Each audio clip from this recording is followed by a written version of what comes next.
Welcome to the Grace Period, where we get real about attorney mental health and well-being and pull back the veil on the high-stakes world of big law. I'm your host, Emily Logan Stedman. In this demanding profession, it is crucial that we don't lose ourselves in the hustle for billable hours. On the Grace Period, we have honest conversations about finding consistency, minimizing chaos, developing coping strategies, and destigmatizing mental health. It is time to prioritize our shared humanity, to find our grace period. This season, I've talked about partner track, my lessons from my first year as partner, finding motivation and focus, building billing habits, and becoming a businesswoman. This week, I want to talk about networking. Some of you just groaned when you heard that word, and that's okay, I get it. But like the billable hour, networking is something many of us love to hate. We all know that person at our firm who seems to know everyone, who gets coffee with partners from different practice groups, who's always getting invited to client events, who seems to build relationships effortlessly. Or the attorney who's involved in everything outside the office, always flitting off to lunches, dinners, conferences, and more. In the beginning, I thought those people were just born with some magical networking gene or extroversion that I didn't have. Many people are surprised by this, but I'm quite the introvert. But here's the thing. Networking isn't an innate talent. It's a skill. And like any skill, from taking a deposition to managing a complex case, you can learn it, you can practice it, and you can get better at it. When I moved to Milwaukee after law school, I knew one person. I'd met them. They were a friend of a friend from law school. I'd met them one time. Early in my clerkship, very early in my clerkship, my judge sat me down. Emily, you're not from here. You need to go out and meet people. It started with bar association and Inns of Court events. I still remember my first time going to Inns of Court.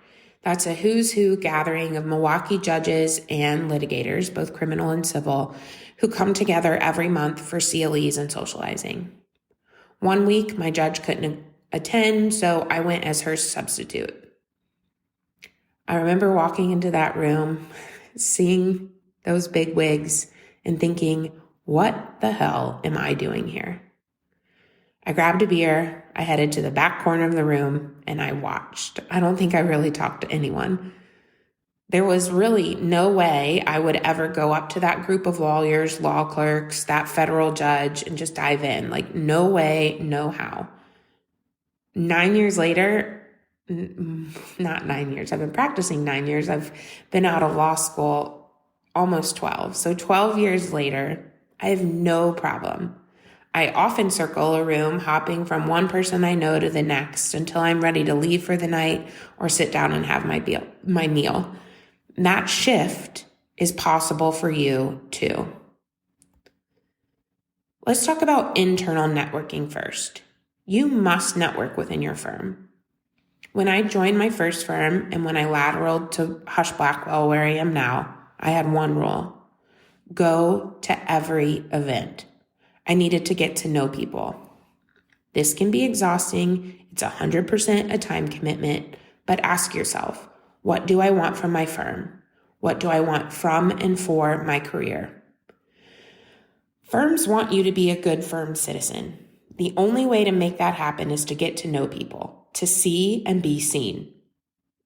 You want to get interesting work? Building a network of internal people who can send you work and who you can send work. That's the dream. And the only way to make that happen is to get to know people, to see and be seen.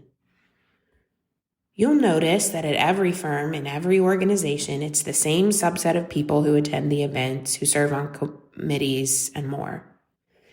Be one of those people. After about a year or so of that, you can start pulling back.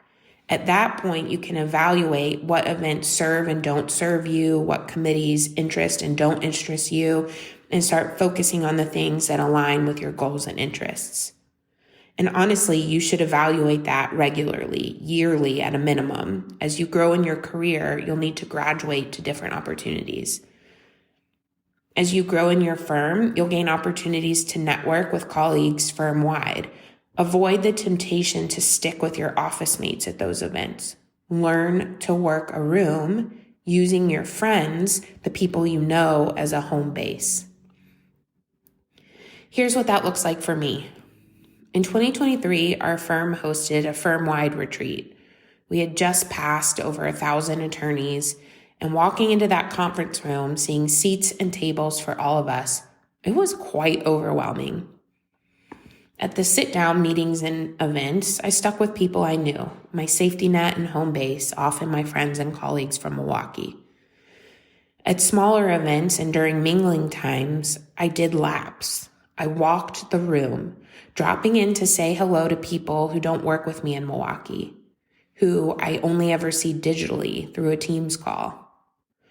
I'd politely interrupt their conversations like this. Alex! Insert big hug.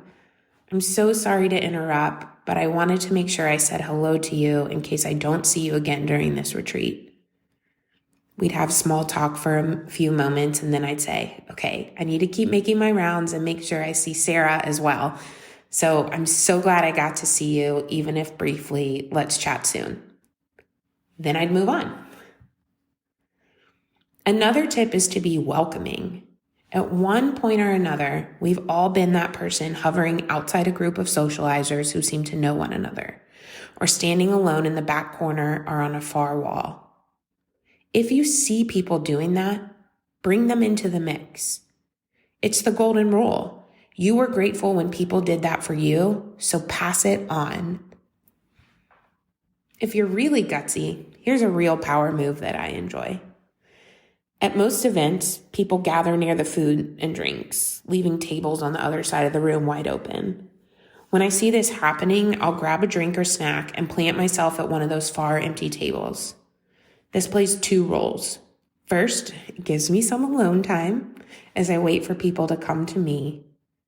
Second, it allows people to come to me. It takes the pressure off of me finding groups to join or interrupt. Finally, drop the idea that you're bothering people. I say this with a laugh because in the beginning I thought I was bothering everyone and I was really bad about this. And it was foolish. If there's someone in your office that you want to meet, go see them. If they're available to chat, they'll welcome you in. If they don't have time or they don't want to chat, they'll tell you. Or they'll make subtle cues that they don't have the time, like looking at their watch, typing on the computer, or getting up from their desk and walking you back down the hall. If they're not in their office or they work in another office, send an email, ask for a one-on-one. Some people will ignore you. Ghosting happens in professional networking as much as it does in dating. That's okay. Learn to let it roll off your shoulders. Learn to let it not deter you from asking again and again and again. You don't need everyone to take you up on your request for a one-on-one. You probably don't even want those uninterested in your networking rotation anyway. The ones that take you up on it will be the ones to be generous with their time, their advice, and their own connections. If they make you feel like you're bothering them, drop them, move on. The ones that end up mattering won't make you feel that way. All of this for internal networking is a training ground for external networking. All of these tips apply to folks and events outside your firm. Attorneys often have trouble networking outside of the office because it can feel like selling, or it's just one more thing on your to-do list. But one easy place to start is with lawyer and young professional events. Find something that feels natural and comfortable and grow your skills there. For a lot of us, these are attorney events, but if there's professional networking events or groups in your city that cater to all young professionals, not just attorneys, I encourage you to make connections there very, very early on, because as you rise through the ranks, so will those people. And maybe you'll want to go in-house to one of their companies one day, or maybe you'll want to ask them to be your client one day. I should have done that so much sooner. Instead, for me, my biggest focuses in my first years as a clerk and associate were the Young Lawyers Division, the YLD for the State Bar of Wisconsin, and tennis. Tennis allowed me to meet people that weren't attorneys. I did meet some attorneys, and it's actually how I got my first interviews at big firms when I was clerking, or at the end of my clerkship. And the Young Lawyers Division allowed me to get really good at small talk and meeting people outside of my Milwaukee bubble. I got the chance to go to many events outside my firm and practice networking, and then I also got leadership opportunities. Some of you are listening and think I could never do this. I'm anxious, I'm socially awkward. I can be too. Social anxiety is real, but it doesn't mean you're bad at networking. I still get nervous sometimes. I hesitate to reach out to women and ask them to meet and have a one-on-one. One thing that helps me with that is asking AI to prepare some questions. This is who I'm meeting with. This is their role. This is why I think they're interested. Can you come up with some questions I can talk to them about? Or give yourself a goal. Go to the networking event and make your goal to meet 2 new people. Make your goal to feel one person really heard. Do whatever you can to take the pressure off. If you're introverted, don't undersell yourself either. Introverts can be some of the best networkers. I'm an introvert. I don't look like it at a networking event because I've learned to work the room, but I also know my limits and when I need to leave and go home and be by myself and re-energize. Introverts are often much better at building deep and meaningful relationships, so focus on that power and use it to your advantage. If you're interested in beefing up your networking, start with a small challenge. Identify one person in your firm, outside of your firm, that you just really want to get to know. Send them an email, ask for a 30-minute one-on-one. If they ignore you, so what? Ask someone else the next day.